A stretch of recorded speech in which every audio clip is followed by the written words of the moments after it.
میری اور ناصر کی منگنی بھی توڑ دی گئی۔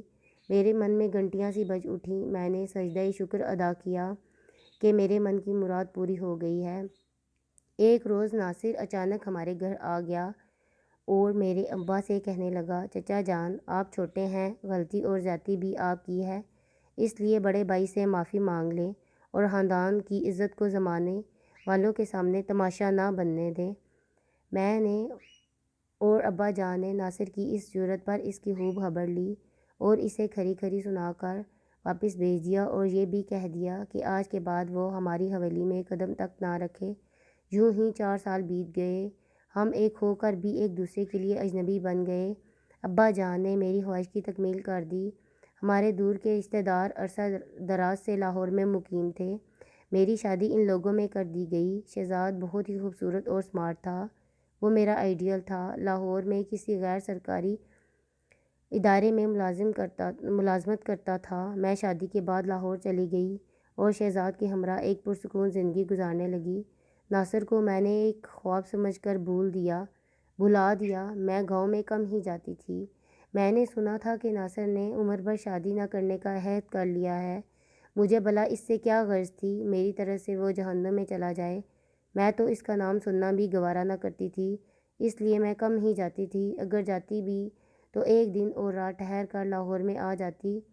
شہری زندگی مجھے راس آ گئی تھی۔ سردیوں کے دن تھے، عید کی آمد تھی۔ ابا جان کا اصرار تھا کہ اس مرتبہ میں اور شہزاد عید ان کے ہمراہ گاؤں میں منائیں۔ ہم جب راولپنڈی کے بس اسٹاپ پر پہنچے تو ہمارے گاؤں جانے والی آخری بس اسٹینڈ پر کھڑی تھی۔ شام ڈھلنے والی تھی، موسم بھی ابر آلود تھا، بارش کا قوی امکان تھا، بس بھی خالی تھی۔ میں اور شہزاد فرنٹ سیٹ پر بیٹھ گئے۔ آہستہ آہستہ مسافر آتے گئے۔ جب بس چلی تو اس میں تل دھرنے کو جگہ نہ تھی۔ بس میں مسافروں میں واحد میں عورت تھی۔ کئی لوگ بس کے اندر کھڑے تھے اور کئی چھت پر بیٹھے تھے۔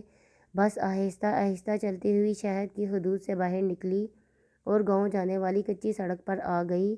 اس سڑک پر روشنی کا کوئی انتظام نہ تھا کیونکہ اس دور میں اس علاقے میں بجلی نہ تھی۔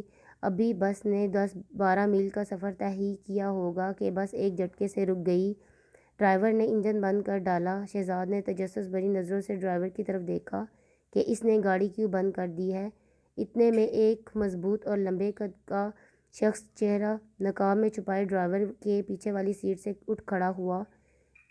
اس کے ہاتھ میں ریوالور لہرا رہا تھا۔ وہ بہت ہی غضبناک طریقے سے بولا، خبردار اگر تم میں سے کسی نے ہلنے یا گڑبڑ کرنے کی کوشش کی تو بھون کر رکھ دوں گا۔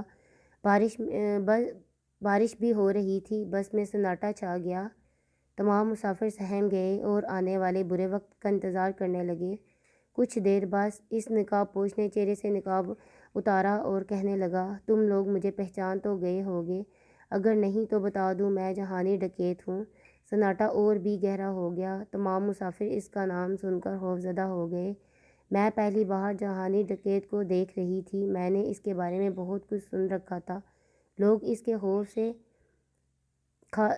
سے خوف کھاتے تھے اور کئی کیسوں میں پولیس کو مطلوب تھا۔ اس کی گرفتاری پر انعام بھی مقرر تھے۔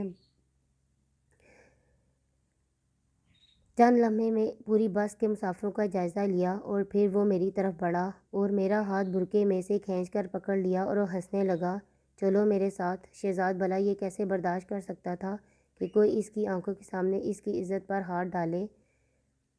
وہ شہری بابو ہونے کے باوجود مجھے اپنی سیٹ سے اٹھ کھڑا ہوا اور جہانی سے الجھ پڑا۔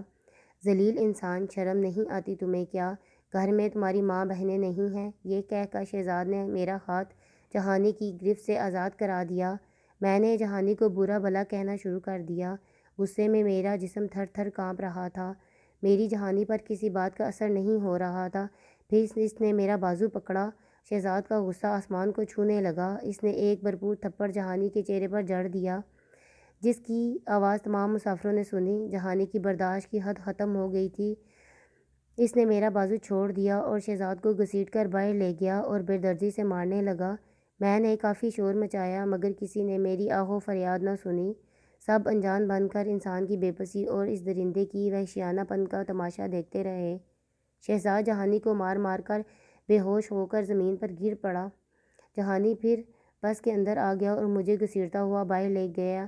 میں نے بہت واویلا کیا مگر کوئی میری مدد کو نہ آیا۔ سب بزدل تماشائی بنے بیٹھے تھے۔ میں نے روتے ہوئے جہانی کو خدا اور رسول کے واسطے دیے اور کہا میں نے اس کی بیٹیوں کی طرح ہوں، وہ مجھ پر رحم کرے اور مجھے چھوڑ دے، مگر جہانی پر میری آہوزاری کا کوئی اثر نہ ہوا۔ اس کا تو ضمیر مر ہی چکا تھا۔ مسافروں میں کسی میں اتنی ہمت اور جرأت نہ تھی کہ آگے بڑھ کر جہانی کا رستہ روکتا یا اس کی ظلم اور زیادتی کے خلاف سینہ تان کر کھڑا ہو جاتا۔ سب کے سب بس کی کھڑکیوں میں سے ایک مجبور اور بے بس عورت کا تماشا دیکھ رہے تھے۔ جہانی مجھے لے کر آگے بڑھنے لگا۔ میں مزاحمت کی اور اس کو کوسنے لگی، مگر میری مزاحمت نے نہ جہانی کے غصے کو اور خوا دی۔ اس نے شہزاد پر گولیاں برسا کر میری آنکھوں کے سامنے ہی مار ڈالا۔ میں لمحوں میں بیوہ ہو گئی۔ میں شہزاد کی لاش پر لپٹ کر رونا چاہتی تھی، مگر جہانی نے مجھے ایسا نہ کرنے دیا اور مجھے گھسیٹ کر آگے لے گیا اور پھر ایک جگہ رک کر بس کے مسافروں کو مخاطب کر کے کہنے لگا میں اس لڑکی کو لے جا رہا ہوں، مگر کسی مائی کے لال میں ہمت ہے تو آ کر بچا لے۔ میرا نام جہانی ڈکیت ہے اور جہانی نے کبھی ہار ماننا نہیں سیکھا۔ یہ کہہ کر جہانی پلٹا۔ میرا ہاتھ اس کی مضبوط گرفت میں تھا۔ میں مسلسل چلا رہی تھی اور حسرت بری نگاہوں سے مسافروں کی طرف دیکھ رہی تھی کہ شاید کوئی غیرت مند مجھے بچا لے۔ میرے لبوں سے آئیں اور دعائیں نکل رہی تھیں، اے پروردگار مجھے بچا لے۔ شاید وہ دعا کی مقبولیت کا لمحہ تھا۔ خدا نے میری سن لی۔ بس کی چھت سے ایک مسافر نیچے کودا اور ہم تک آ پہنچا۔ اس نے مجھے جہانی کی گرفت سے لمحوں میں آزاد کرایا اور پھر کسی ایک بھوکے شیر کی مانند جہانی پر ٹوٹ پڑا۔ جہانی اس اچانک حملے سے گھبرا گیا۔ ریوالور اس کے ہاتھ سے چھوٹ کر دور جا گرا اور وہ دونوں ایک دوسرے سے گتھم گتھا ہو گئے۔ جہانی نے اس مسافر کو زیر کرنے کی ناکام کوشش کی، مگر وہ ناکام رہا۔ اس مسافر نے بہت زور لگایا، مگر جہانی اس کے سامنے چٹان ثابت ہو رہا تھا۔ اس مسافر نے اپنی شلوار کے نیفے سے خنجر نکالا اور جہانی پر پل پڑا۔ دیکھتے ہی دیکھتے اس نے جہانی کے جسم میں کئی سوراخ کر ڈالے۔ وہ بری طرح لہو لہان ہو گیا اور کچھ دیر تڑپ کر وہ زندگی کی قید سے آزاد ہو گیا۔ اب مسافر بس سے نیچے اتر آئے اور اس مسافر کی طرف بڑھے جو ایک طرف بیٹھا ہانپ رہا تھا۔ اس کے جسم پر کئی زخم آئے۔ وہ کس قدر اندھیرے میں تھا، اس کی صورت نہیں دیکھ پا رہی تھی۔ مشرق کی جانب سے چاند طلوع ہو رہا تھا، ہلکی ہلکی روشنی پھیلنے لگی تھی۔ ایک دو مسافر شہزاد کی لاش کی طرف بڑھے اور میری طرف آ گئے۔ میں اپنی کلائی پکڑے زمین پر بے سود پڑی تھی۔ میرے اعصاب شل ہو رہے تھے۔ مجھ میں اٹھنے کی تاب نہ تھی۔ ویسے بھی اس کے کافی لوگ جمع ہو چکے تھے۔ میں منتظر تھی کہ لوگ خوشخبری سنا دیں کہ شہزاد زندہ ہے۔ میں لاشعوری طور پر اسے دیکھنے سے کترا رہی تھی۔ شاید میں خود کو اس کی موت کا یقین نہیں دلانا چاہتی تھی۔ میں اٹھی اور آہستہ آہستہ اس اجنبی مسافر کی طرف بڑھی جو میری خاطر زخمی ہو گیا تھا۔ میں نے اپنا دوپٹہ اتار کر ایک مسافر کو دیا اور کہا یہ ان کے زخموں پر باندھ دو۔ اس مسافر نے دوپٹہ پھاڑ کر اس کے زخموں پر باندھنا شروع کیا تو میں بھی اس کے قریب ہو گئی۔ میں نے اس مسافر کو دیکھا تو میرا وجود زلزلوں کی زد میں آ گیا۔ وہ ناصر تھا، میرا کزن، میرا سابقہ منگیتر۔ میں فوراً ناصر کے قدموں میں جھک گئی۔ میں نے روتے ہوئے کہا ناصر، میں سمجھتی تھی کہ تمہیں مجھ سے نفرت ہو گئی ہوگی اور تم میری شکل دیکھنا بھی گوارا نہ کرو گے، مگر آج جو تم نے کیا وہ زندگی بھر نہیں بھولوں گی۔ ناصر نے میری طرف دیکھا اور کراہتے ہوئے بولا سلمیٰ، عزتیں سب کی سانجھی ہوتی ہیں، یقین کرنا سلمیٰ، مجھے یہ قطعی معلوم نہیں تھا کہ جگانی کا شکار ہونے والی لڑکی کون ہے۔ یہ تو مجھے اب پتہ چلا کہ وہ تم ہو سلمیٰ۔ شاید قدرت کو ہمارا ملن منظور نہ تھا۔ میں قدرت کے اس فیصلے پر شاکر ہوں۔ تمہاری جگہ کوئی لڑکی بھی ہوتی تب بھی میں وہی کرتا جو اب کیا۔ مجھے اس بات کا افسوس ہے کہ میں تمہارے خاوند کو نہیں بچا سکا۔ شاید تمہاری قسمت میں یہی لکھا تھا۔ یہ کہہ کر ناصر نے میرے سر پر ہاتھ رکھ دیا۔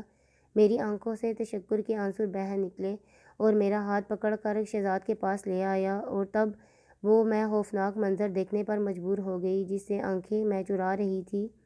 شہزاد لہو لہان تھے اور ان کی ویران آنکھوں میں تشکر بڑھا ہوا تھا۔ مجھے یوں لگا کہ وہ جیسے ناصر کے شکر گزار ہوں کہ اس نے ان کی عزت لٹنے سے بچا لی۔ مجھے رہ کر اپنی سوچ پر افسوس ہو رہا تھا کہ میں زندگی میں ناصر کی بدصورتی کی وجہ سے اس کی نفرت کرتی رہی۔ میں نے اس کے کردار کی خوبصورتی پر توجہ نہ دی۔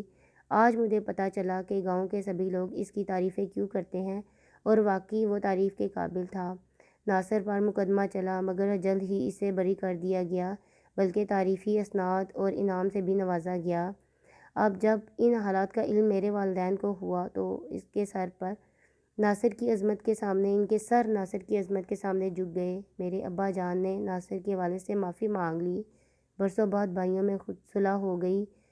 کچھ عرصہ بعد میرے والدین نے خود چاہا کہ میری اور ناصر کی شادی کر دی جائے، مگر مجھے اور ناصر کو والدین کے فیصلے کا علم ہوا تو ہم دونوں نے یہ فیصلہ ماننے سے انکار کر دیا، اس لیے کہ میں ناصر کو بھائی بنا چکی تھی۔ میں اسی فخر میں رہنا چاہتی تھی کہ ایک غیرت مند بھائی کی بہن ہوں۔ میرا کوئی بھائی نہیں تھا۔